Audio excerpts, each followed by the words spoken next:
Welcome to our 12 top tips for retro game hunting and collecting. Hope you enjoy our list. Definitely tell us your ideas for collecting so we can share it out there in the community, and have a look in the description for the full blog and story below. Number one, don't rush into it. We don't want to nag, but it's really cool to take your time. This is not a race and collecting should be fun. Number two, look at what you've got before you go on a buying spree. Now, this is a little strange, but have a look at your existing collection before you head in out.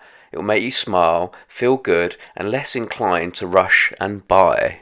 Number three, make a list. Really important this. Once you've figured out what you have, be a little organised so you can buy in a certain way. What are you actually looking for? Is it investment? Is it fun? Is it something to be proud of? Kind of figure out really why you want to collect retro games, and then you have a direction, you know where you're going. Now, groups, they're really, really useful. Facebook groups, especially for retro games. You've got game sell kind of sites, but Facebook is definitely a place to look at. Also eBay, of course, but also Craigslist. But groups are definitely something you should look at.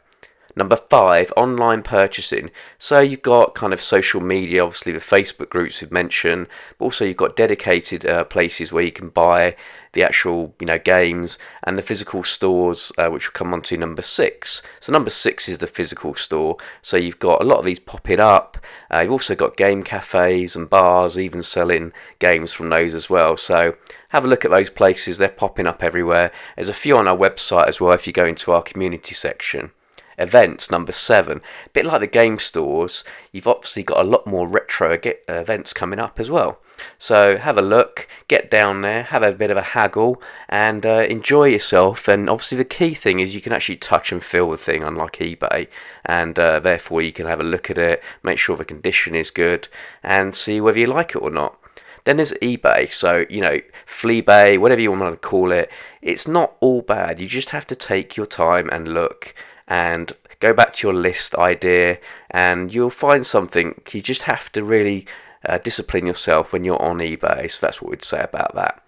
And then this is a strange one, number nine. It's kind of being seen as a retro gamer. Now, we had this a bit this morning, we've had it in the past. We know other retro game guys have definitely experienced this. So if you tell people you're into collecting, you wouldn't believe who comes forward, like friends and family, especially at work. The odd Amiga that somebody's got in the loft, or a neighbour who's got an old computer or a console. So have a chat.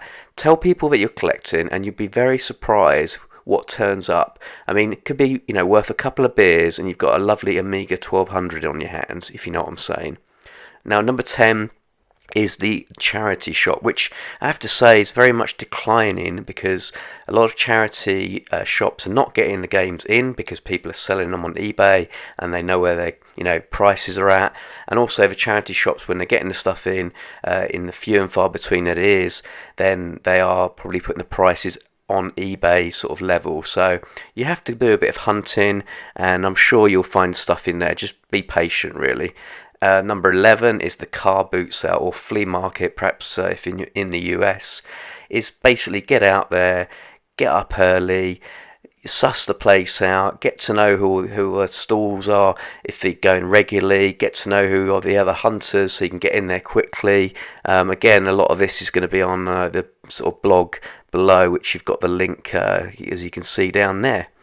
And finally, number 12, it's kind of going back to the old school. Look in your local newspaper, look in, sort of free magazines. You never know, these things can pop out. And also Exchange and Mart, that kind of idea. So I hope you found this very short guide very useful. The long version is down in the description below. There's a link there to our website, and that fully explains a little bit more about what we think could be useful when you're out there collecting. But like I said in the beginning, very much want to hear what you guys experience and where you're finding your games, and sharing it with us, share it with the community. And the main thing is enjoy it, love the collecting, play your games, and have fun.